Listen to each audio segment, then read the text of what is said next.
अस्सलाम वालेकुम स्टूडेंट्स। इस वीडियो में हम एक्सरसाइज 1.13 टोटली सॉल्व करेंगे। फर्स्ट वाला आपका क्वेश्चन है which of the following are in proportion. आपको ये क्वेश्चन दिए गए हैं, आपने इनको सिंप्लीफाई करना है। जिस क्वेश्चन का आंसर सेम आएगा वो प्रपोर्शन होगा, जिसका आंसर सेम नहीं होगा वो प्रपोर्शन नहीं होगा। अब हम क्वेश्चन स्टार्ट करते हैं। फर्स्ट वाले क्वेश्चन को सबसे पहले हम इसी तरह नीचे उतारेंगे।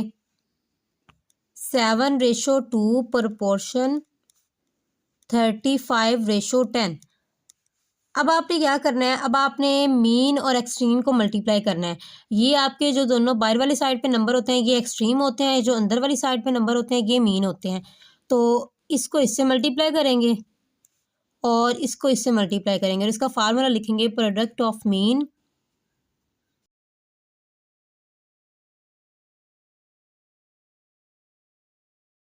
Is equal to product of extreme.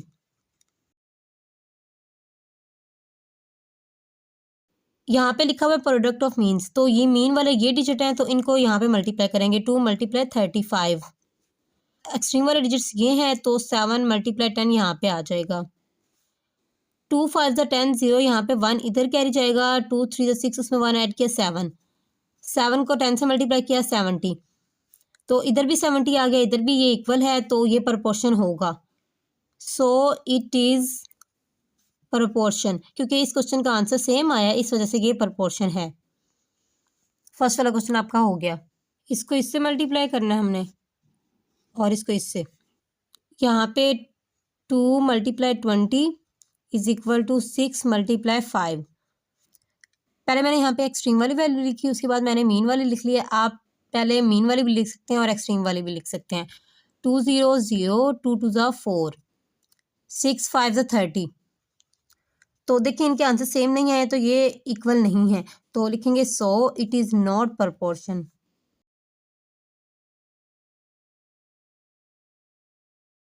Question number 2 भी हो गया। अब 16 को 3 से मल्टीप्लाई करते हैं पहले। 12 × 4।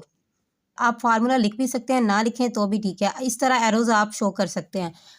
16 को 3 से मल्टीप्लाई करते हैं। 6 3 18, 8 यहाँ पे 1 इधर कैरी, 3 1 3, उसमें 1 ऐड किया 4, 48 यहाँ पे आ गया।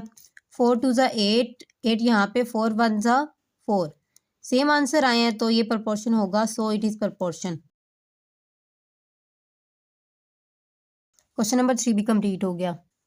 10 को 56 से मल्टीप्लाई करते हैं इज इक्वल टू 8 को 70 के साथ। 6 0 0, 6 1 6, 5 0 0, 5 1 5, 0 6 5, 560 यहाँ पे आ गया। तो 8 0 0, 8 7 56। तो दोनों के आंसर सेम आया तो ये भी प्रपोर्शन है, so it is proportion. Question number 4 भी हो गया। 15 को 30 से मल्टीप्लाई करते हैं इज इक्वल टू 50 को 9 के साथ। ये मल्टीप्लाई 3 5 15, 5 यहाँ पे 1 कैरी, 3 1 3, इसमें 1 ऐड किया 4, 0 5 4, 450 यहाँ पे आ जाएगा। 9 0 0, 9 5 45। तो दोनों के आंसर सेम आ गए हैं, ये भी प्रपोर्शन है, so it is proportion. Question number 6 में 20 को 40 के साथ मल्टीप्लाई करेंगे इज इक्वल टू 4 को 3 के साथ। इन दोनों को मल्टीप्लाई करेंगे तो 800 आ जाएगा। 4 3 12। ये इक्वल नहीं है तो ये प्रपोर्शन नहीं है, so it is not proportion. Question number 6 भी आपका कंप्लीट हो गया। हमने फर्स्ट वाला क्वेश्चन कंप्लीट कर लिया। सेकंड वाला है find the value of variable in the following proportions. ये भी उसी तरह आपने करना है, बस इसमें जो ये अननोन वेरिएबल्स है ना इनकी वैल्यू फाइंड करनी है हमने। 7 को 50 से मल्टीप्लाई करेंगे इसमें, उसके बाद 6 × x आ जाएगा। ठीक है, इन दोनों को मल्टीप्लाई करते हैं। 7 0 0, 7 5 35, 350 आ गया। अब हमने x की वैल्यू फाइंड करनी है तो x 6 के साथ मल्टीप्लाई हो रहा है, इधर आके डिवाइड हो जाएगा। अब इनको डिवाइड करते हैं। 6 5 30, माइनस किया 5, ये 0 7 आ जाएगा। 6 8 48, कैरी इधर से इधर कैरी लिया, 10 10 में से 8 गए 2, अब ये छोटा नंबर है, यहाँ पे पॉइंट ले लेंगे, यहाँ पे 0 आ जाएगा। 6 3 ज़ा 18, इधर से इधर कैरी 10, 10 में से 8 गए 2, अगेन 0 2 के साथ ले लेंगे। 6 3 ज़ा 18, ये आपका चलता ही जाएगा। तो आपका आंसर आ गया 58.33। क्वेश्चन नंबर 1 कंप्लीट हो गया। सेकंड वाले क्वेश्चन में उन्होंने आपको y वेरिएबल दिया हुआ है, प्रोडक्ट ऑफ एक्सट्रीम और प्रोडक्ट ऑफ मीन। तो y को 20 से मल्टीप्लाई करते हैं इज इक्वल टू 8 मल्टीप्लाई 45। ये वैसे ही रहेगा, इन दोनों को मल्टीप्लाई करते हैं। 8 5 ज़ा 40, 0 यहाँ पे 4 कैरी, 8 4 ज़ा 32, उसमें 4 ऐड किए तो 36, 360 आ गया आंसर, वो यहाँ पे लिख दिया। अब 20 y के साथ मल्टीप्लाई है, उधर जाके डिवाइड हो जाएगा, क्योंकि हमने y को सेपरेट करना है, इसकी वैल्यू फाइंड करनी है। 0 से 0 का 2 1 ज़ा 2, 2 1 ज़ा 2, एक इधर कैरी जाएगा, ये 16 हो गया। 2 8 ज़ा 16, y इज इक्वल टू 18। ये आपका आंसर आ गया। क्वेश्चन नंबर 2 भी कंप्लीट हो गया। क्वेश्चन नंबर 3 में आपको z एज अ वेरिएबल दिया हुआ है, तो z को 35 के साथ मल्टीप्लाई करेंगे इज इक्वल टू 9 मल्टीप्लाई 15। इन दोनों को मल्टीप्लाई करते हैं। 9 5 ज़ा 45, यहाँ पे 5 आ जाएगा, 4 इधर 1 की तरफ कैरी जाएगा, 9 1 ज़ा 9, उसमें 4 ऐड किए तो 13 हो जाएगा। फाइनल आपका 135 हो गया। 35 इधर मल्टीप्लाई, इधर आके डिवाइड हो जाएगा। अब इन दोनों को डिवाइड करते हैं। 35 को 3 से मल्टीप्लाई किया, 3 5 ज़ा 15, 1 कैरी 3 की तरफ जाएगा, 3 3 ज़ा 9, इसमें 1 ऐड किया 10, 5 में से 5 गए 0, ये 3 वैसे नीचे आ जाएगा। अब ये छोटा डिजिट है, तो यहाँ पे हम पॉइंट ले लेंगे, यहाँ पे 0 आ जाएगा। 35 को अब 8 से मल्टीप्लाई करते हैं। 8 5 ज़ा 40, 0 यहाँ पे 4 कैरी 3 की तरफ जाएगा, 8 3 ज़ा 24, उसमें 4 ऐड किए तो 28, ये 0 वैसे इधर से इधर कैरी 10, 10 में से 8 गए तो 2, पॉइंट की वजह से अगेन 0 आ जाएगा। 35 को 5 से मल्टीप्लाई करते हैं। 5 5 ज़ा 25, 5 यहाँ पे 2 कैरी 3 की तरफ जाएगा, 5 3 ज़ा 15, उसमें 2 ऐड किए 17, इधर से इधर कैरी, इधर से इधर कैरी, 10 10 में से 5 गए 5, यहाँ पे रह गया 9, 9 में से 7 गए 2। अब ये इस तरह चलता ही जाएगा। पॉइंट के बाद 2 डिजिट्स तक इसको हमने सॉल्व कर लिया है, तो इसका आंसर यहाँ पे लिख लेते हैं z इज इक्वल टू 3.85। अब हम इस आंसर को राउंड ऑफ भी करेंगे, तो पॉइंट के बाद आपने सेकंड वाला डिजिट देखना है। अब ये 5 है, तो इसका मतलब इसमें 1 ऐड हो जाएगा, तो ये आपका 9 हो जाएगा। तो फाइनल आपका आ गया 3.9। क्वेश्चन नंबर 3 कंप्लीट हो गया। क्वेश्चन नंबर 4 में आपको w एज अ वेरिएबल दिया हुआ है, w को 18 के साथ मल्टीप्लाई करेंगे इज इक्वल टू 2 को 24 के साथ मल्टीप्लाई करेंगे। 2 4 ज़ा 8, 2 2 ज़ा 4। अब 18 इधर मल्टीप्लाई, इधर आके डिवाइड हो जाएगा। अब इनको डिवाइड करते हैं। 18 को 2 से मल्टीप्लाई किया तो 36 आ जाएगा। 8 में से 6 गए 2, 4 में से 3 गए 1। अब ये छोटा डिजिट है, तो यहाँ पे पॉइंट ले लेंगे, यहाँ पे 0 आ जाएगा। 18 को अब 6 से मल्टीप्लाई करेंगे तो 108 आपका आंसर आएगा। इधर से इधर कैरी 10, 10 में से 8 गए 2, यहाँ पे रह गया 1, ये 1 नीचे वैसे आ जाएगा। अब अगेन वही आपकी सिचुएशन बन गई 120 वाली, तो यहाँ पे फिर से 6 से मल्टीप्लाई करेंगे तो 108 आ जाएगा। इधर से इधर कैरी लिया, 10 10 में से 8 गए 2, यहाँ पे रह गया 1, वो वैसे नीचे, ये ऐसे ही चलता जाएगा, 6 6 ही रिपीट होता जाएगा। तो यहाँ पे हम इसको लिख लेते हैं 2.66। इसको अब हम राउंड ऑफ करते हैं। इस 6 की वजह से इसमें 1 ऐड हो जाएगा, तो ये 2.7 फाइनल हो जाएगा। क्वेश्चन नंबर 4 आपका कंप्लीट हो गया। हमने सेकंड वाला क्वेश्चन भी कंप्लीट कर लिया। क्वेश्चन नंबर 3 है, if 7 kg potatoes cost is 140 rupees, how much we pay for 12 kg potatoes। यहाँ पे आपको 7 kg पोटैटोज़ की कॉस्ट बताई गई है, जो कि है 140 रुपीज़। अगर हम 12 kg पोटैटोज़ बाई करते हैं तो उसकी कितनी कॉस्ट हमें पे करना पड़ेगी, हमने ये फाइंड करना है। यहाँ पे हम लिखेंगे पोटैटोज़ और कॉस्ट। तो पोटैटोज़ पहले उसने कितने बताया, 7 kg, तो यहाँ पे 7 आ जाएगा। और 7 kg पोटैटोज़ की कीमत कितनी बताई है, 140, तो यहाँ पे 140 आ जाएगा। फिर उसने बताया हुआ है कि 12 kg पोटैटोज़ हैं, तो यहाँ पे 12 आ जाएगा। और इनकी हमने कॉस्ट फाइंड करनी है, तो यहाँ पे x आ जाएगा। ठीक है, जो चीज़ फाइंड करनी है उस जगह पे आपने x लगा देना है। अब आपने देखना है इनमें डायरेक्ट रिलेशन है या इनवर्स। डायरेक्ट में क्या होता है, अगर एक चीज़ इंक्रीज़ हो रही है तो दूसरी भी इंक्रीज़ होगी, तो वो डायरेक्ट है। अगर एक डिक्रीज़ हो रही है तो दूसरी भी डिक्रीज़ होगी, वो भी डायरेक्ट रिलेशन है। और अगर एक चीज़ डिक्रीज़ हो रही है और दूसरी इंक्रीज़ हो रही है और एक इंक्रीज़ हो रही है और दूसरी डिक्रीज़ हो रही है, वो इन्वर्स रिलेशन होता है।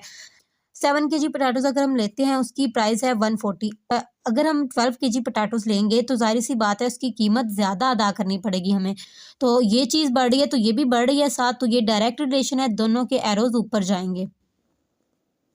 अब आपने कौन सी वैल्यू बाय के ऊपर लिखनी है और कौन सी नीचे, ये एरो का हेड है और ये टेल है।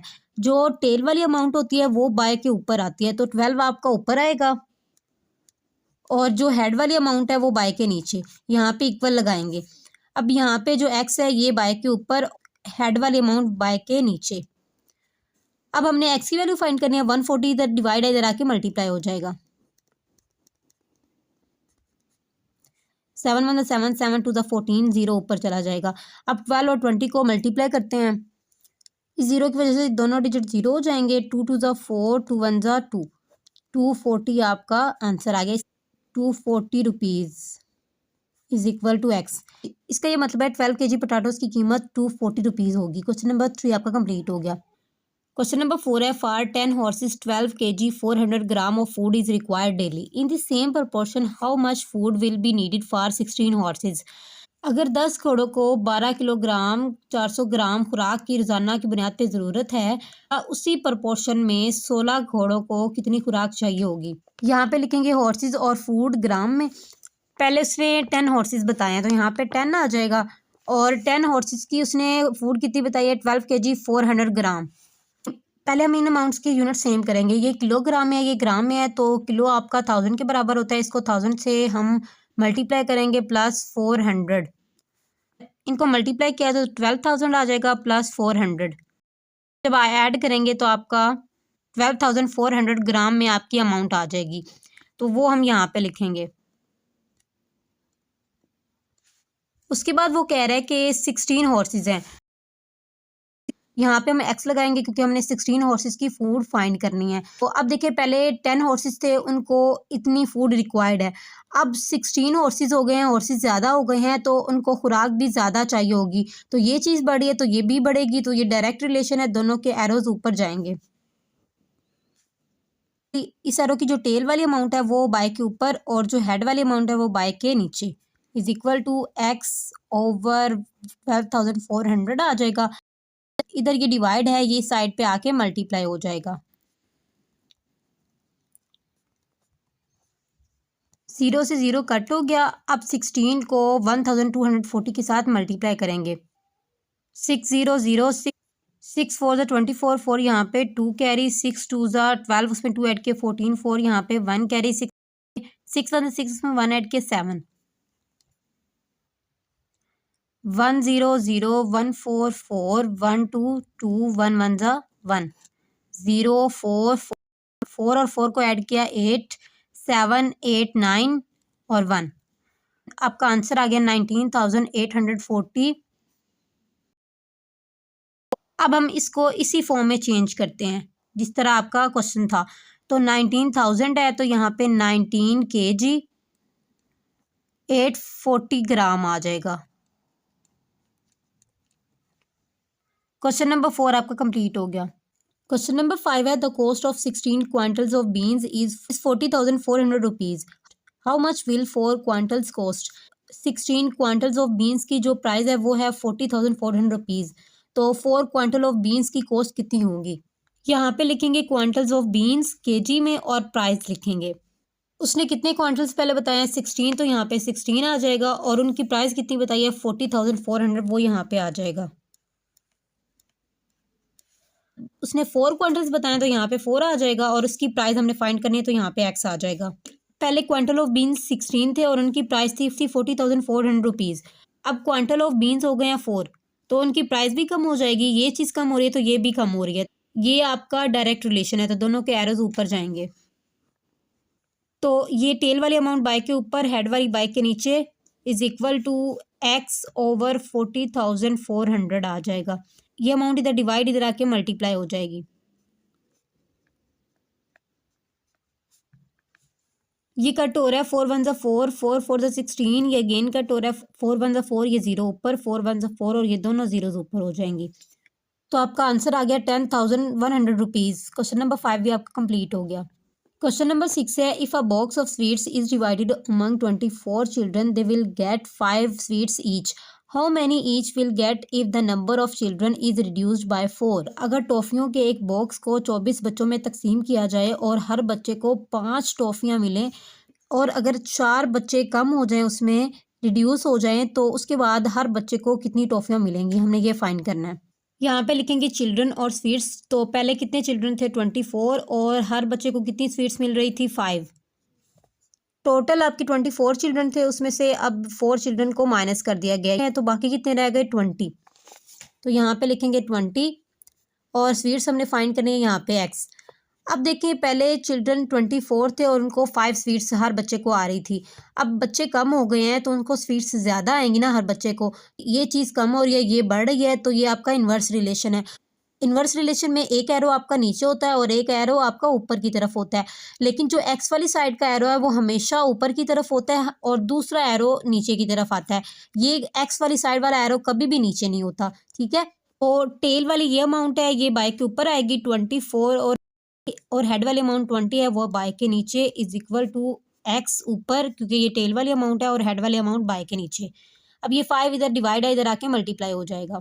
अब ये कट हो रहा है, 5 1 ज़ा 5, 5 4 ज़ा 20, ये इस तरह भी कट हो रहा है, 4 1 ज़ा 4, 4 6 ज़ा 24। तो 6 स्वीट्स आएंगी हर बच्चे को। क्वेश्चन नंबर 6 आपका कंप्लीट हो गया। क्वेश्चन नंबर 7 है, if 2 men take 10 days to cut a tree, how many days will 4 men take to do the same job. अगर 2 आदमियों को एक दरख्त काटने में 10 दिन लगते हैं, तो उसी काम को 4 आदमी करेंगे तो उनको कितने दिन लगेंगे। पहले 2 आदमी थे और उनको 10 दिन लग रहे थे, अब आदमी 4 हो गए हैं और हमने डेज फाइंड करने हैं, तो यहाँ पे एक्स आ जाएगा। अगर 2 आदमी हैं तो उनको 10 दिन लगते हैं, अगर आदमी ज़्यादा हो जाएंगे तो उनको कम दिन लगेंगे उस दरख्त को काटने में। तो ये आपका इन्वर्स रिलेशन है, क्योंकि ये चीज़ बढ़ रही है और ये कम हो रही है। तो ये आपका एरो नीचे आएगा और ये ऊपर जाएगा, 2 बाय के ऊपर और 4 बाय के नीचे, x ओवर 10 आ जाएगा। 10 इधर डिवाइड, इधर आके मल्टीप्लाई हो जाएगा। 2 1 ज़ा 2, 2 2 ज़ा 4, 2 1 ज़ा 2, 2 5 ज़ा 10। तो यहाँ पे आपका 5 डेज आंसर आ गया। क्वेश्चन नंबर 7 आपका कंप्लीट हो गया। क्वेश्चन नंबर 8 है, if 1 person takes 10 days to pick the apples from a garden, how many days will take 5 people to pick the apples from the garden. एक आदमी को बाग से सेब उठाने में 10 दिन लगते हैं, तो 5 आदमियों को बाग से सेब उठाने में कितने दिन लगेंगे। यहाँ पे मैन और यहाँ पे डेज आएगा। पहले एक आदमी बताया और उसको कितने दिन लगते हैं, 10 दिन लगते हैं। उसके बाद कितने आदमी बताए हैं, 5, और हमने डेज फाइंड करने हैं, यहाँ पे एक्स आ जाएगा। एक आदमी को 10 दिन लगते हैं सेब उठाने में, और अगर आदमी ज़्यादा हो जाएंगे तो उनको दिन कम लगेंगे, है ये इन्वर्स रिलेशन है, क्योंकि ये चीज़ बढ़ रही है और ये कम हो रही है। तो ये एरो आपका ऊपर जाएगा और ये नीचे आ जाएगा। तो इसको लिखेंगे 1/5 is equal to X over 10। 10 इधर डिवाइड, इधर आके मल्टीप्लाई हो जाएगा। 5 1 ज़ा 5, 5 2 ज़ा 10, 2 1 ज़ा 2, 2 डेज, यानी कि 5 आदमियों को 2 दिन लगेंगे बाग से सेब उठाने में। क्वेश्चन नंबर 8 आपका कंप्लीट हो गया। क्वेश्चन नंबर 9 है, if 1 person takes 7 days to clean a house from bugs, how many days will take 7 people to clean the house from bugs. अगर एक आदमी को एक घर से कीड़ों को निकालने में 7 दिन लगते हैं, तो उसी घर में से कीड़ों को निकालने के लिए 7 आदमियों को कितने दिन लगेंगे। यहाँ पे पर्सन और यहाँ पे डेज आएगा। पहले एक आदमी था और उसको कितने दिन लग रहे हैं, उसको 7 दिन लग रहे हैं। अब उसके बाद आदमी कितने हो गए हैं, 7, तो उनको डेज कितने लगेंगे हमने वो फाइंड करना है, यहाँ पे एक्स आ जाएगा। अब एक आदमी को 7 दिन लग रहे हैं, अब आदमी ज़्यादा हो गए हैं तो उनको दिन कम लगेंगे, तो इसका मतलब ये चीज़ बढ़ी और ये कम हो रही है, तो ये आपका इन्वर्स रिलेशन है। तो ये एरो आपका ऊपर जाएगा और ये नीचे आ जाएगा। तो 1/7 is equal to X over 7। 7 इधर डिवाइड है, इधर आके मल्टीप्लाई हो जाएगा। 7 से 7 कट हो गया, तो 1 आपका आंसर आ गया, 1 डे। क्वेश्चन नंबर 9 भी आपका कंप्लीट हो गया। हमने एक्सरसाइज 1.13 टोटली सॉल्व कर लिया। आई होप आपको इन क्वेश्चंस की अच्छे से समझ आ चुकी होगी। अगर आपको वीडियो अच्छी लगी है तो फ्रेंड्स के साथ लाजमी शेयर कीजिएगा। मिलते हैं नेक्स्ट वीडियो में, तब तक के लिए अल्लाह हाफिज़।